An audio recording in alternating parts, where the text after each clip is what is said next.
Well, thanks everybody. First off, I just wanted to thank our sponsor for this session, NetApp. We've had an incredible history with them. I've always been a very close partner with Trace3, platinum level sponsor at the show. Interesting set of messaging. Just before we kick off, just a little bit of more detail on this session specifically. There are 3 Amazon $200 gift cards that will be awarded at the end of the session if you stay to the end of the session. So you got to be here for the drawing. If you did not get a ticket, just raise your hands. They're going to come back down and they'll pass them down the line. So you do have to stay to the end to get it. And you will get it immediately. So it's not one of those to where like, hey, we'll send this to you, or we'll come by and send some salespeople over to your house, and that's when you can get it. Without further ado, because I don't want to eat into all this time, we have a very special guest today, Mike Johnson from the Office of Technology and Strategy at NetApp, here to talk to you about how they're leveraging Kubernetes, both internally and externally, like how they're adapting those kinds of things for clients. If you heard earlier, Kubernetes has become the fastest growing open source project of all time in adoption, and there's really exciting things that NetApp is doing with that and clients, and Mike Johnson is going to tell you all about that. Thanks, Great. everybody. Thanks, Tony. Whoa, a little loud? Awesome. We heard a lot this morning about the digital innovation across all of our customers in our industry. We hear every day that 75% of the S&P 500 companies aren't going to make it to 27, which is a pretty astounding number. NetApp itself has evolved significantly in the 4.5 years I've been at NetApp. Many of you probably know of NetApp as a storage data management company, and hopefully by the end of this presentation you realize that we're far more than that, and we've evolved. We were the first of the storage companies to really embrace the hybrid cloud. 4.5 years ago, I was at our sales conference, and we introduced our Cloud Volumes on Tap services in AWS, and now we have a whole range of solutions. And it's important, Kubernetes and digital innovation is fundamental to being able to get applications to go fast or develop applications. IDC said that there'll be more applications in the next 4 years than the prior 40 years combined. So one more time, more applications in the next 4 years than the prior 40 years combined.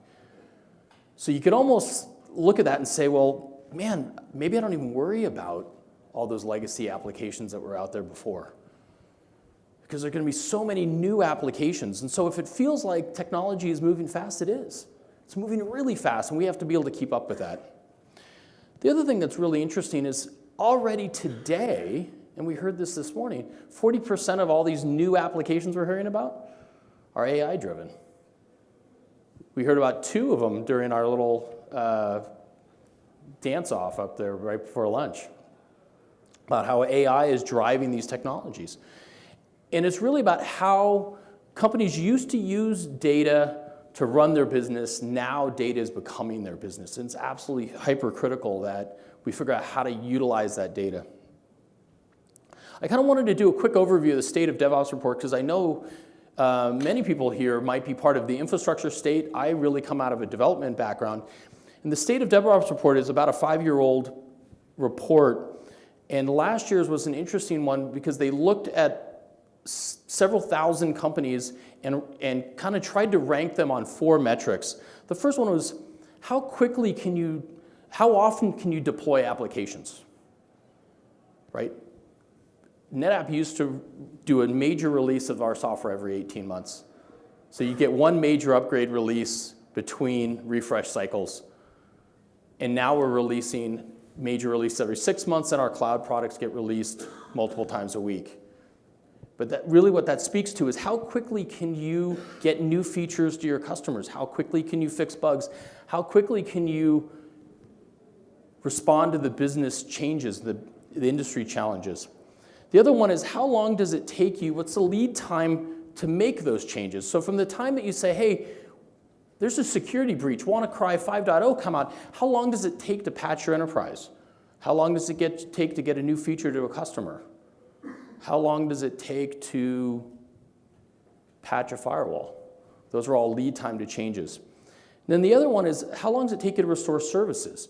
So I think we all grew up in the day where you'd do a 6-month planning cycle on upgrading Oracle, and nowadays companies can A/B or blue-green deployments where you can stand up multiple deployments and switch the environments between them rapidly, which means you can roll back quickly.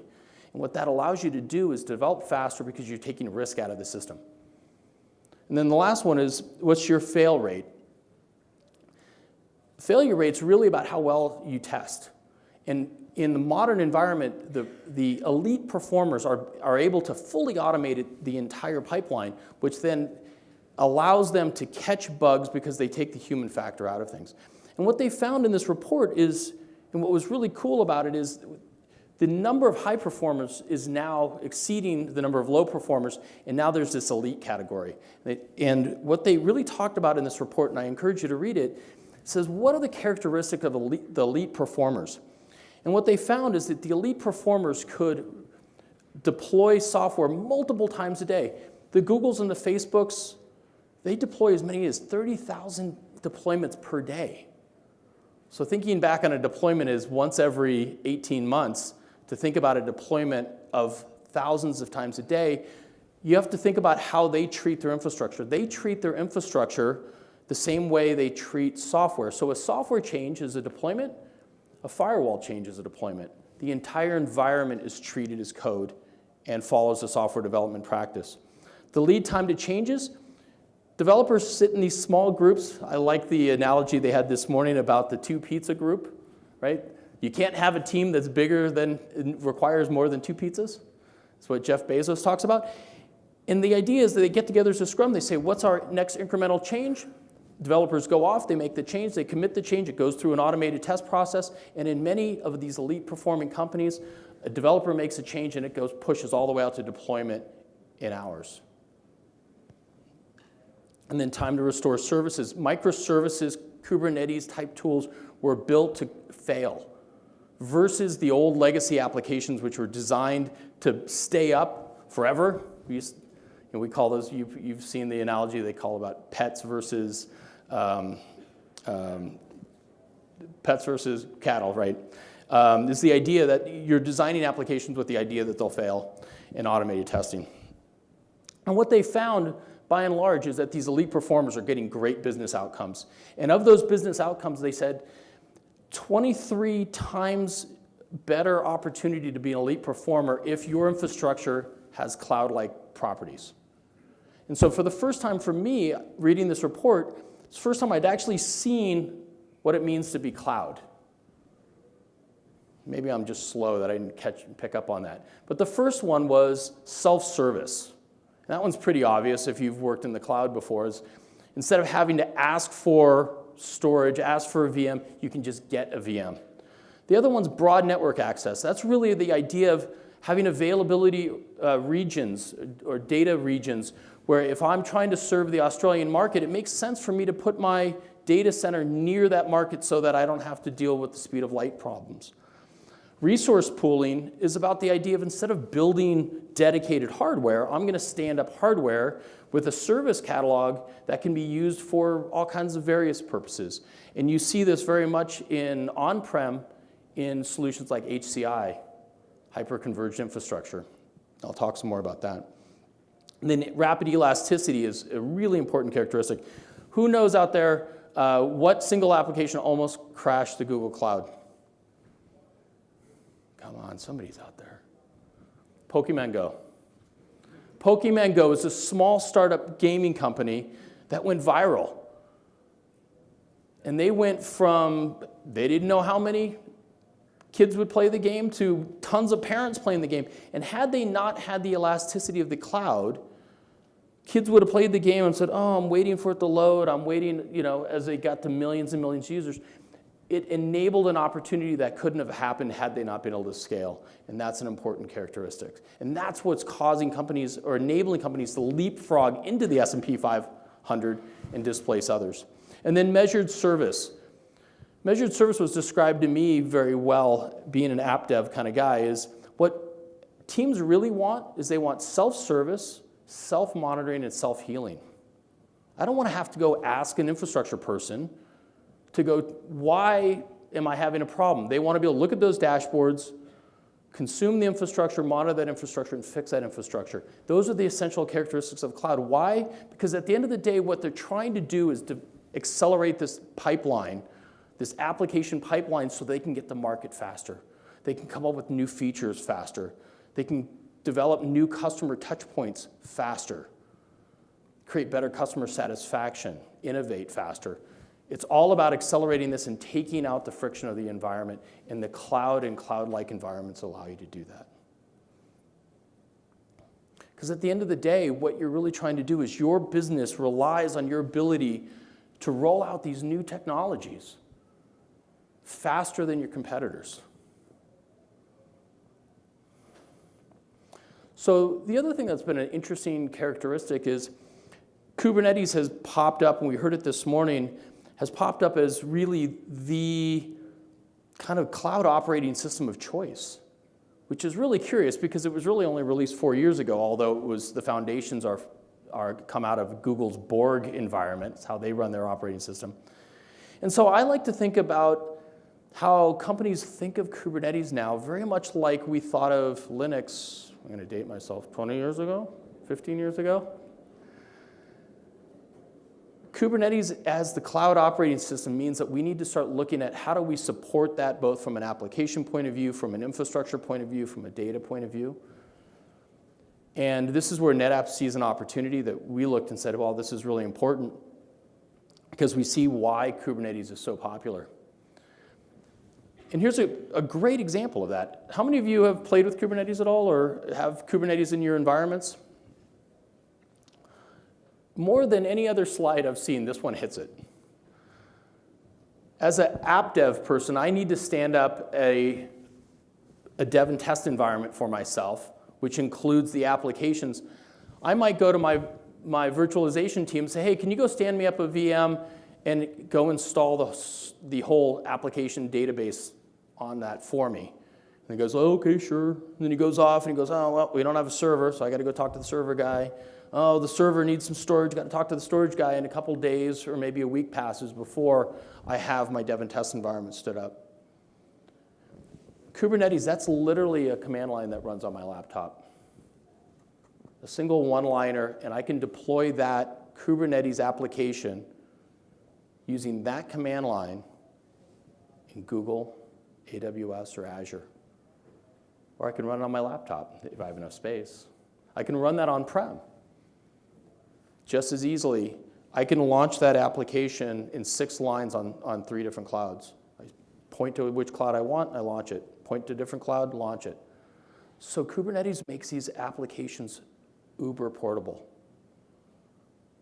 And app dev people like that because it decouples them from the slow infrastructure that they used to have, and it gives them huge application choice. All of a sudden now, any cloud is possible.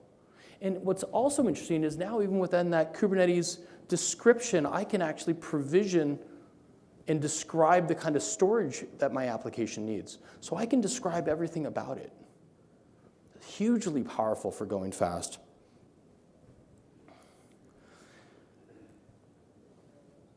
There's all kinds of different people in your business that are looking to move to the cloud. And NetApp actually uses a description of there's applications we're going to eliminate. There's applications we're going to replace. So the replaced ones are the ones that are going to go to SaaS applications. Or actually it's tolerate, replace, innovate, and then port. The second 2 are the ones that are really going to go to the cloud, are going to be refactored or designed from scratch and going to become these more applications in the next 4 years than the prior 40 years. And these developers, most of the frameworks they want to work in, these kids coming out of college are now learning things like Kubernetes. And so this is becoming the operating system of choice for them. So NetApp has been innovating for quite some time around the cloud, as I mentioned at the beginning. We've developed services now in AWS, Azure, and Google.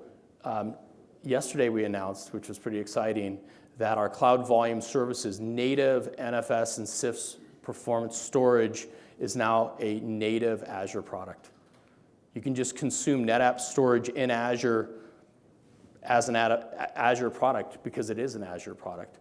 and that enables innovation. We've developed products that allow us to move data between clouds and from on-prem into cloud to do data security and data management. And so we've made this connection between on-prem and the clouds, and we've provided all these services, and then Kubernetes came along. We realized we really need to figure out a way to provide additional value. Now, the interesting thing about the cloud is if you go to AWS, for instance, and you decide to provision an RDS database, which is an Oracle equivalent, Azure's equivalent to Oracle, and you say, go provision me one of those things. You don't have a choice about where the data goes. I don't know if you know that. It just goes into whatever it is AWS enables. And in many of those SaaS-based applications that you enable in the cloud, you have no choice.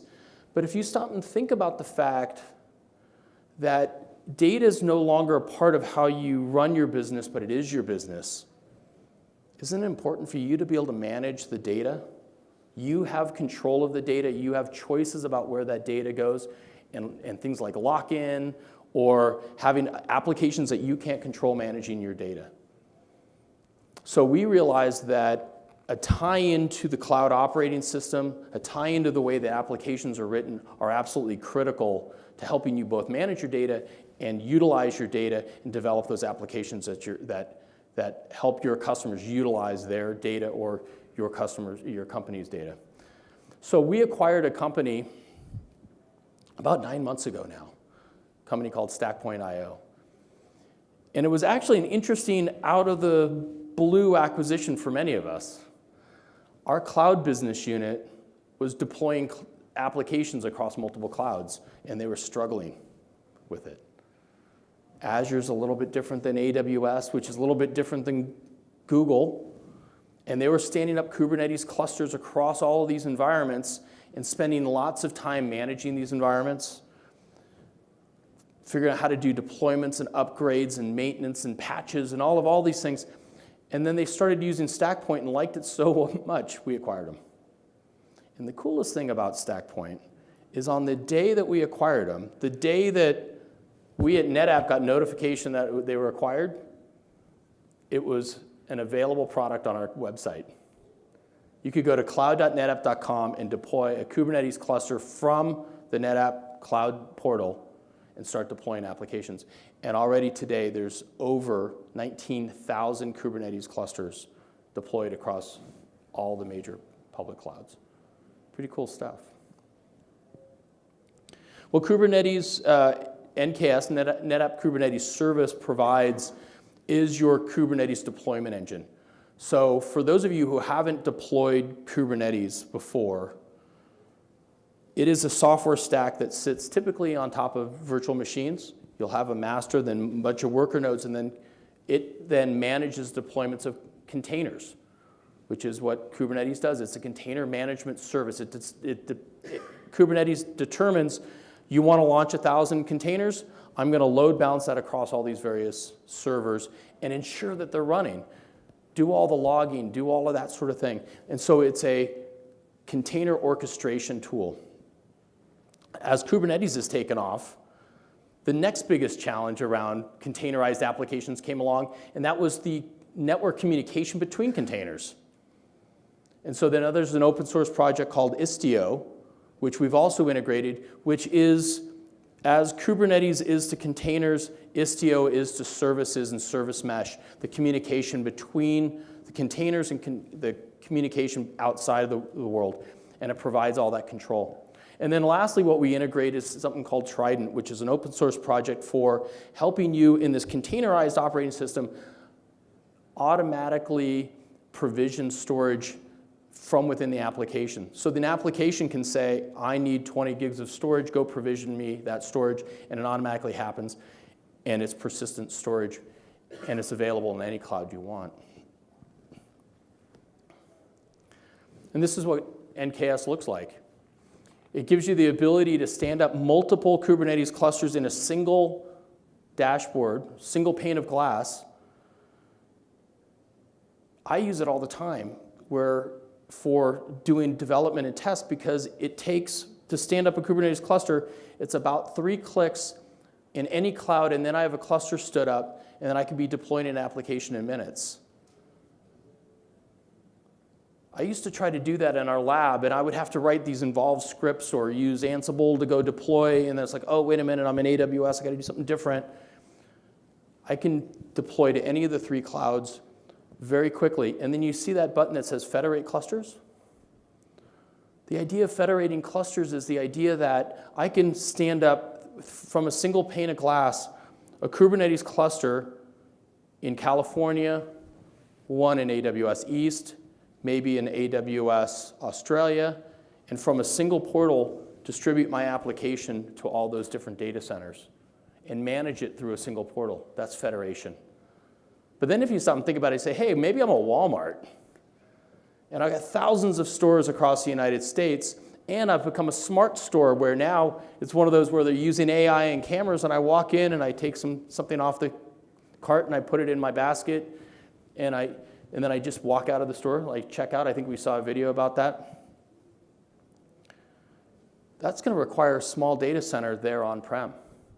And that's probably going to be a Kubernetes-based application. Could you imagine trying to deploy thousands and thousands of these little Kubernetes applications at the edge, running AI inference type applications to run your small data center, Walmart store? Interesting. The other thing that NKS provides is out-of-the-box application solutions. So much like you get in the public clouds, you can deploy Helm charts, which are pre-packaged applications that allow developers to quickly select what they need, build the application. So when you go and deploy that Kubernetes cluster, it's not only just standing up the compute and storage in the cloud for you, installing Kubernetes on top of it on all those servers, but it's actually installing your application development stack. So then when you go to deploy your application, it's ready to go, and it's consistent across all your clouds. Further accelerating innovation. Our customers have already told us that overall they're spending 90% less time managing their Kubernetes clusters, 60% faster code development because they've got more of their teams doing code development, and they've taken a lot of the friction out of that environment. Now, it turns out that with any technology, as you innovate and create these new solutions, the problem just moves. And one of the key problems is storage. And we knew this going into this. NetApp is arguably one of the best storage data management tools companies out there. And so what we've done is we've provided that Trident plugin for Kubernetes to support not just our NKS services, but any of the Kubernetes environments, and to be able to provide services around that.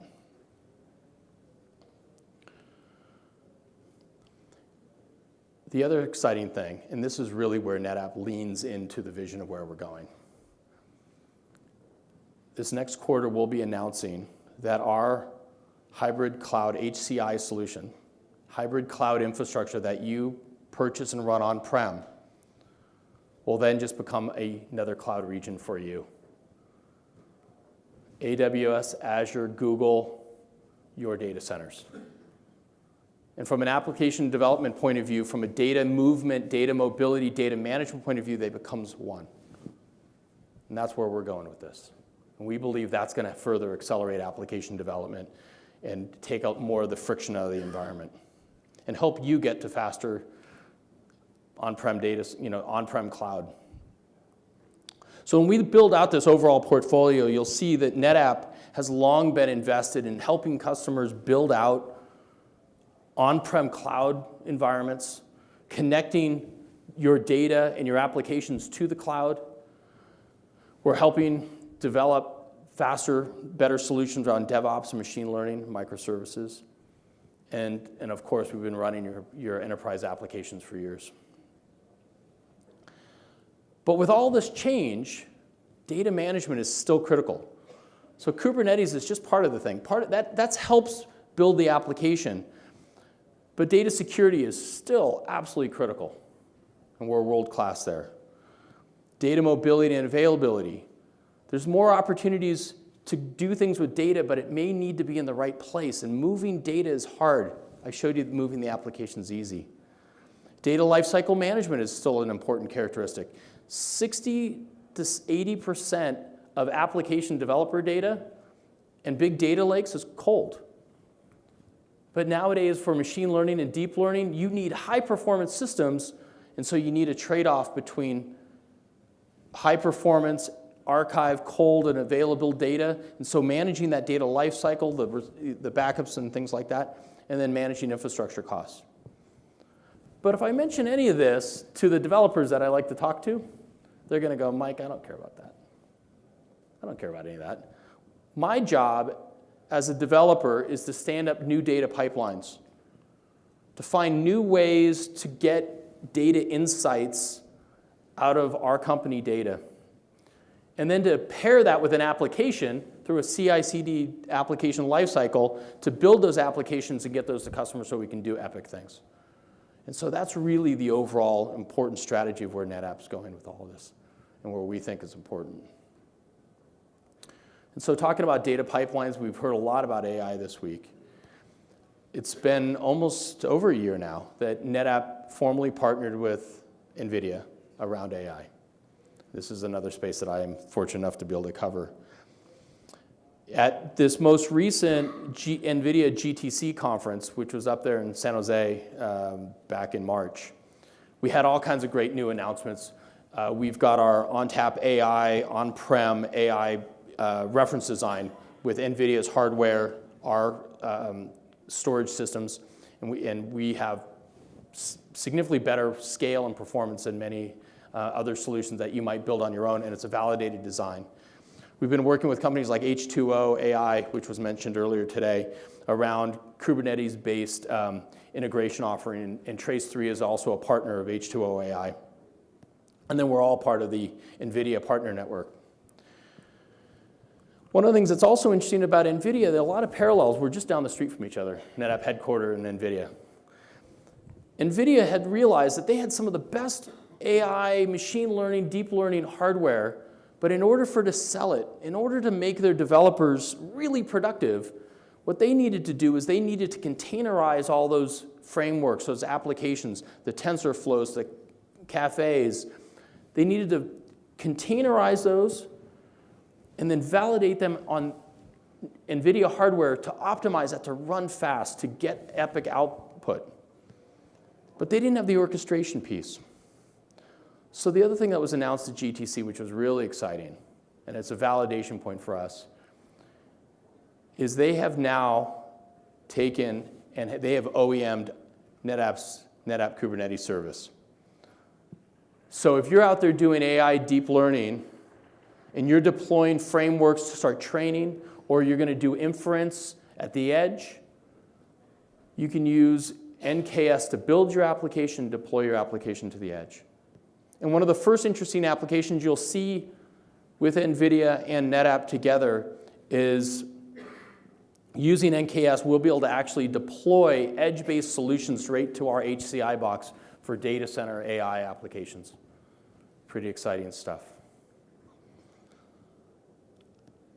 And much like NVIDIA and our NetApp solutions, they work across all the clouds and on your on-prem solutions.